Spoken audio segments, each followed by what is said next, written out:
History का मतलब होता है फैक्ट, और फैक्ट का मतलब होता है रट्टाफिकेशन, और रट्टाफिकेशन का मतलब होता है फैक्ट्स का कलेक्शन। बिल्कुल गलत है। हिस्ट्री का मतलब होता है इंटरेस्ट, इंटरेस्ट का मतलब होता है फैक्ट का सिलेक्शन, और इसे रटने की जरूरत नहीं होती है, इसे समझने की जरूरत होती है। तो समझने वाली जो बात है उसके लिए आपको कहानी जानना जरूरी होता है, हिस्ट्री के किसी भी टॉपिक का। तो कहानी मैंने सुना रखी है। आज मैं आपको फैक्ट्स का कलेक्शन नहीं बल्कि फैक्ट्स का सिलेक्शन पढ़ा रही हूँ, और आज का टॉपिक है मुगलों का पतन। Hello my students, welcome back to my class. और मेरी क्लास का जो मोटिव है कि मैं उन सभी स्टूडेंट्स को free of cost competitive exam की तैयारी करा सकूं जिनके पास कोचिंग अवेलेबल नहीं है। और इस सीरीज के थ्रू मैं हर टॉपिक को 3 सेक्शन में पढ़ा रही हूँ। पहले सेक्शन में, पहली क्लास में मैं उस टॉपिक के पूरी कहानी सुनाती हूँ। तो मुगल पतन की मैंने पूरी कहानी आपको एक फिल्म की तरह सुना रखी है। दूसरी क्लास में मैं आपको उस टॉपिक से रिलेटेड इंपॉर्टेंट फैक्ट बताऊंगी, कलेक्शन नहीं सिलेक्शन। कलेक्शन करिएगा तो किसी भी टॉपिक के पीछे हजारों फैक्ट्स हैं, आपको उन फैक्ट्स में से इंपॉर्टेंट फैक्ट्स निकाल करके ही पढ़ना है, यानी कि सिलेक्शन करना है।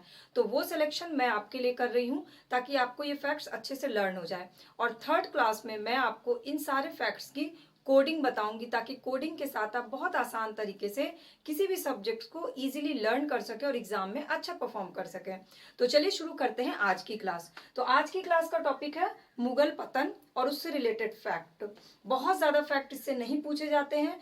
कुछ क्वेश्चंस हैं जो बार बार पूछे जाते हैं, जो मैंने इसमें ऐड कर दिया है। कुछ क्वेश्चंस हैं जो आगे पूछे जा सकते हैं, वो भी मैंने इसमें ऐड कर दिया है। तो इसे आप देखते जाइएगा, चाहिए तो नोट डाउन कर लीजिए या फिर इस वीडियो को 2 बार देख लीजिएगा तो आपको ये लर्न हो जाएगा। तो पहला क्वेश्चन है, औरंगजेब की मृत्यु कब हुई? औरंगजेब की मृत्यु हुई 3 मार्च 1707 को।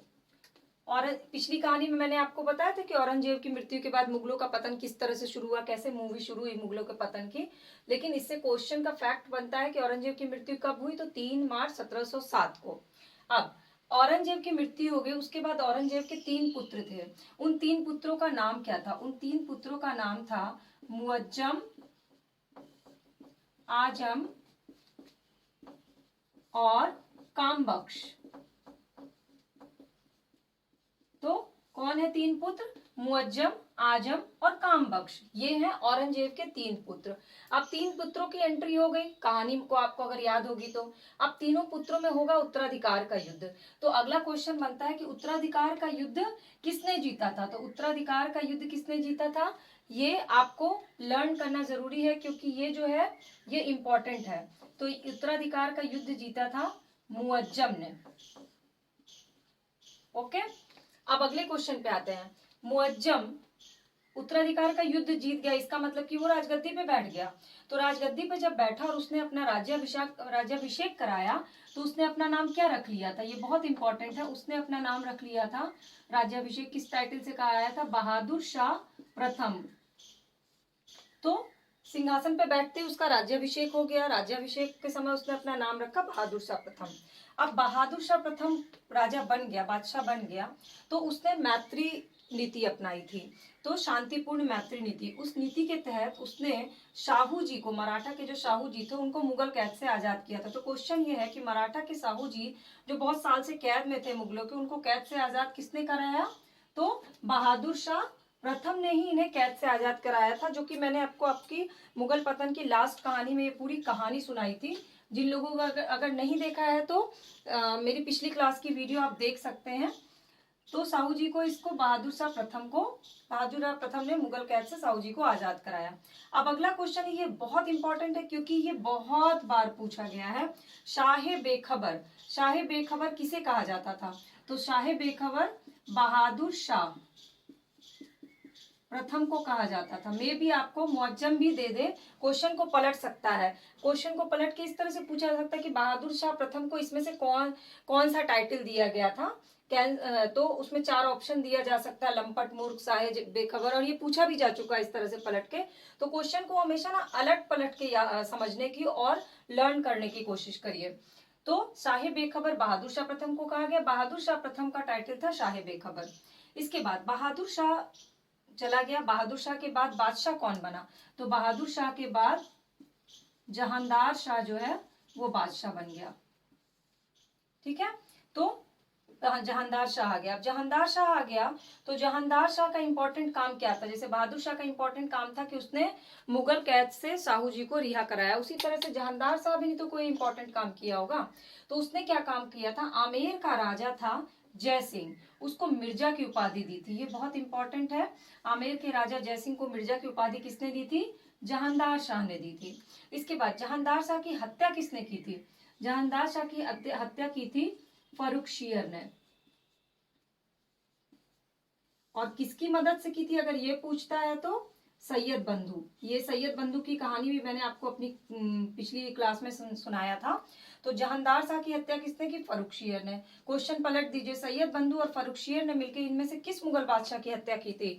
बहादुर शाह की, अकबर द्वितीय की, जहांदार शाह की, या मोहम्मद शाह की? इस तरह से ऑप्शन दे सकता है। तो आपको इधर से भी क्वेश्चन बनाना है और इधर से भी क्वेश्चन बनाना है। इसके बाद लंपट मूर्ख किसे कहा जाता था? तो लंपट मूर्ख कहा जाता था जहांदार शाह को। तो ये 10 क्वेश्चन हुए। इधर से भी क्वेश्चन बन जाएंगे, इधर से भी क्वेश्चन बन जाएंगे। आपको बस क्या करना है? फैक्ट्स को समझना है। समझने के लिए पिछली कहानी देख लीजिए, उसके बाद इसे एक बार 2 बार इस वीडियो को, क्लास को देख लीजिए, और उसके बाद मैं आपसे कोडिंग शेयर करूंगी ताकि ये सारे क्वेश्चन आपको कोडिंग के थ्रू बहुत इजीली याद हो जाए। अब चलिए आगे बढ़ते हैं इस क्लास। अब क्लास को आगे शुरू करने से पहले आपसे एक छोटी सी रिक्वेस्ट है कि आप मेरे चैनल के सब्सक्राइब बटन क्लिक करके बेल आइकन को प्रेस कर लीजिए और अपने फ्रेंड्स एंड फैमिली से इन क्लासेस को शेयर करिए ताकि वो भी फ्री ऑफ कॉस्ट जो है वो तैयारी कर सकें किसी भी कॉम्पिटिटिव एग्जाम की। तो चलिए आगे का क्वेश्चन देखते हैं। निप निर्माता यानी राजाओं का निर्माता, राजा निर्माण की प्रक्रिया इसी समय शुरू हुई, पिछली कहानी पता है आपको। तो निप निर्माता किसे कहा गया? निप निर्माता कहा गया सैयद बंधुओं को। पिछली कहानी में मैंने आपको सैयद बंधु के बारे में बहुत कुछ बताया था। सैयद बंधु कौन कौन थे उनके नाम भी याद कर लीजिए। हुसैन अली और अब्दुल्ला खां। इसको आप नोट कर लीजिए क्योंकि ये क्वेश्चन पलट सकता है। हुसैन अली, अब्दुल्ला खां सैयद बंधु थे। सैयद हुसैन अली या किसी एक का नाम दिया जाएगा कि इन्हें कौन सी टाइटल दी गई थी, तो इसमें याद रखना आपको निप निर्माता कहा गया था, राजाओं को बनाने वाला यानी कि निप निर्माता कहा गया। इसके बाद आइए बंदा बहादुर को फांसी। बंदा बहादुर को फांसी किसके काल में दी गई? तो फर्रुखशियर के काल में दी गई, क्योंकि फर्रुखशियर के काल में ही सैयद बंधु की एंट्री हुई थी। तो बंदा बहादुर को फांसी, जैसा कि मैं आपको हर राजा के बारे में, हर मुगल बादशाह के बारे में इंपॉर्टेंट काम उनका लर्न करवा रही हूँ ताकि आप बहुत ज्यादा फैक्ट्स का कलेक्शन करके उसको याद ना करें, बल्कि सिर्फ काम की चीजें पढ़ें और काम की चीजें ही आपके दिमाग में रहें। अब अगला क्वेश्चन, कंपनी का मैग्ना कार्टा किसके समय में जारी हुआ? तो कंपनी का मैग्ना कार्टा फर्रुखशियर के समय में जारी हुआ। अंग्रेज आए और व्यापार संबंधी एक मैग्ना कार्टा फर्रुखशियर ने अंग्रेजों के साथ मिलकर के जारी किया था। इसको कहा जाता है कंपनी का मैग्ना कार्टा। ये हुआ था, ईयर भी पूछा जा चुका है, 1717 में। इसके बाद 1717 में इनमें से क्या जारी हुआ था? कंपनी का मैग्ना कार्टा। फर्रुखशियर की हत्या सैयद बंधुओं ने की। ये पता है आपको कि फर्रुखशियर की हत्या सैयद बंधु ने की थी, ये मैंने आपको पिछली कहानी में बताया था। लेकिन सैयद बंधु ने किसकी हेल्प से की थी फर्रुखशियर की हत्या?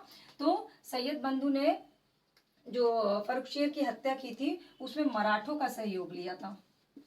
ये वही मराठे हैं जहां शाहू जी को फ्री कर दिया गया था, मराठों का सहयोग लेके। अब सैयद बंधु ने मराठों के सहयोग से फर्रुखशियर की हत्या कर दी। अब फर्रुखशियर की हत्या कर दी तो सैयद बंधु किसी ना किसी को तो राजा बनाएंगे ना। तो सैयद बंधु ने किसको बनाया राजा? रफी उर दर्जात को।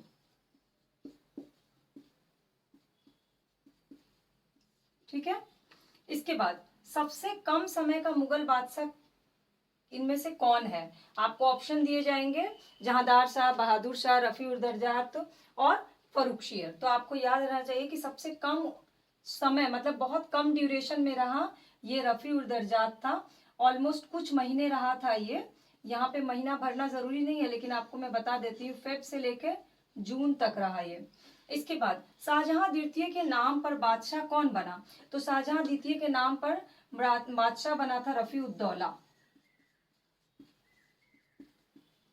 इसका नाम रोशन अख्तर भी था। अगर रोशन अख्तर भी पूछे तो आपको ध्यान रहना चाहिए कि जो रोशन अख्तर था वही रफी उद्दौला था और यही शाहजहां द्वितीय के नाम पे बना था। यानी इसके 3 नाम हो गए, शाहजहां द्वितीय, रफीउद्दौला और रोशन अख्तर। इसके बाद घृणित कायर इनमें से किसने कहा, किसे कहा गया? तो अभी तक मैंने आपको सब राजाओं के एक एक ऐसे ऐसे टाइटल बताए। तो घृणित कायर किसको कहा जा सकता है, आप बताइए। तो घृणित कायर इसमें से कहा गया फर्रुखशियर को। ठीक है, और क्वेश्चन पलटेगा अगर तो फर्रुखशियर को इनमें से क्या कहा गया है? लंपट, मूर्ख, घृणित कायर और इस तरह से साहेब बेखबर, ऐसे टाइटल दिए जाएंगे।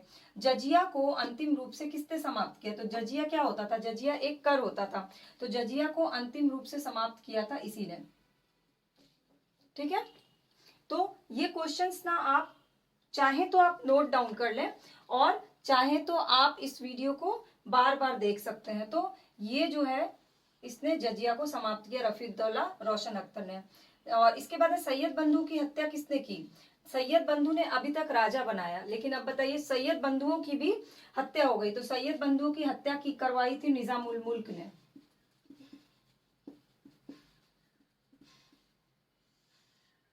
ठीक, अब निजाम उल मुल्क के नेतृत्व में ये इसने करवाई थी, रोशन अख्तर ने। तो अब ये 20 क्वेश्चन हो गए। निप निर्माता सैयद बंधु, बंदा बहादुर को फांसी फर्रुखशियर, कंपनी का मैग्ना कार्टा फर्रुखशियर, फर्रुखशियर की हत्या सैयद बंधु ने मराठों के सहयोग से की। सैयद बंधु ने किसे बादशाह बनाया? रफी-उद-दरजात को। रफी-उद-दरजात सबसे कम समय का मुगल बादशाह था। उसके बाद शाहजहां द्वितीय के नाम पर रफी-उद-दौला बना, जिसे रोशन अख्तर भी कहा जाता है। घृणित कायर फर्रुखशियर को कहा गया। जजिया अंतिम रूप से समाप्त किया रफी-उद-दौला ने, और सैयद बंधु की हत्या की निजाम उल मुल्क ने रफी-उद-दौला के सहयोग से। अब ये भी 10 क्वेश्चन और हो गए, यानी टोटल 20 क्वेश्चन हो गए। अभी 10 क्वेश्चन बस और बचे हैं, वो देख लीजिए आप, और उसके बाद अगली क्लास जो कोडिंग की होगी उसको देखना मत भूलिएगा। तो आगे के लास्ट 10 क्वेश्चन है। मैंने इसको आंसर को पहले से लिख दिया है क्योंकि गर्मी का सीजन है और मार्कर बार बार सूख जा रहा है, तो आपका समय वेस्ट नहीं होना चाहिए, इसलिए फटाफट से कर लेते हैं। हैदराबाद में स्वतंत्र आसफ जाही वंश की स्थापना किसने की? हैदराबाद में स्वतंत्र आसफ जाही वंश की स्थापना की थी निजाम उल मुल्क ने। इसका नाम था चिनकिलिच खां। अभी पिछले क्वेश्चन में हमने पढ़ा ना, इसी को बोलते हैं चिनकिलिच खां। अब क्वेश्चन पूछ सकता है चिनकिलिच खां या निजाम उल मुल्क ने कौन से वंश की स्थापना की थी? आसफ जाही वंश की स्थापना की थी। चिनकिलिच खां या निजाम उल मुल्क ने कहां पर आसफ जाही वंश की स्थापना की थी? हैदराबाद में आसफ जाही वंश की स्थापना की थी। क्लियर? तो क्वेश्चन को पलट पलट के तैयार कर लिया।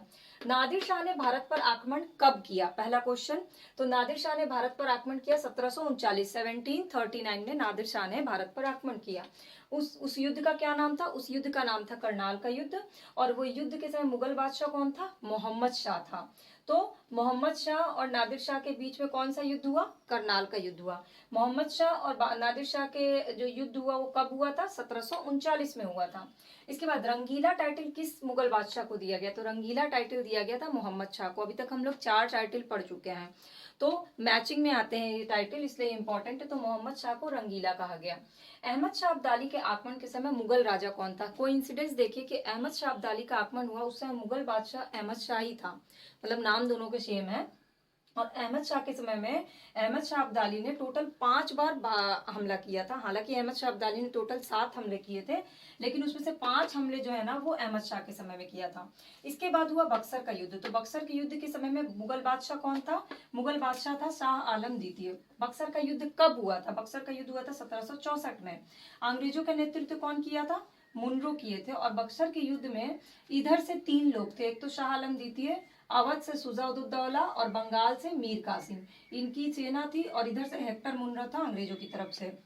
और बक्सर का युद्ध जब समाप्त हुआ तो हुई इलाहाबाद की संधि। यानी इलाहाबाद की संधि किस युद्ध के बाद हुई थी? बक्सर के युद्ध के बाद, जो कि 1764 में हुआ था युद्ध। और उस संधि में शाह आलम द्वितीय था मुगल बादशाह। और इसके बाद आता है क्वेश्चन पानीपत का तृतीय युद्ध। पानीपत के युद्ध से बहुत क्वेश्चन पूछे जाते हैं, हालांकि वही क्वेश्चन बार बार पूछे जाते हैं, तो कॉन्सेप्ट क्लियर होना चाहिए। पानीपत का तृतीय युद्ध कब हुआ? 1761 ईस्वी में हुआ। और किसके किसके बीच हुआ? तो इसमें मराठा थे और अब्दाली था। तो उस समय मुगल बादशाह कौन था? शाह आलम द्वितीय था। इसके बाद अंग्रेजों ने दिल्ली पर परमानेंट अधिकार कब कर लिया? तो अंग्रेजों ने दिल्ली पर अधिकार कर लिया था 1803 ईस्वी में। अंग्रेज संरक्षण के अंतर्गत, मतलब अंग्रेजों के संरक्षण के अंतर्गत मुगल बादशाह बनने वाला पहला मुगल बादशाह कौन था? ये क्वेश्चन इंपॉर्टेंट है। ये पहला मुगल बादशाह था अकबर द्वितीय। क्योंकि अंग्रेजों ने दिल्ली पे अधिकार कर लिया, फिर वो अपने अकॉर्डिंग बादशाह बनाने लगे, तो पहला बादशाह जो बना था वो था अकबर द्वितीय। इसके बाद अंतिम मुगल सम्राट कौन था? अंतिम मुगल सम्राट था बहादुर शाह जफर, जिसको रंगून निर्वासित कर दिया गया था। तो इसीलिए यहाँ पर खत्म ये कहानी, ये फैक्ट्स कलेक्शन सिलेक्शन सारी चीजें खत्म। आपको ये पूरे जो 30 फैक्ट्स मैंने आपको बताया, 30 के साथ और भी कई एक्स्ट्रा चीजें भी बता दी।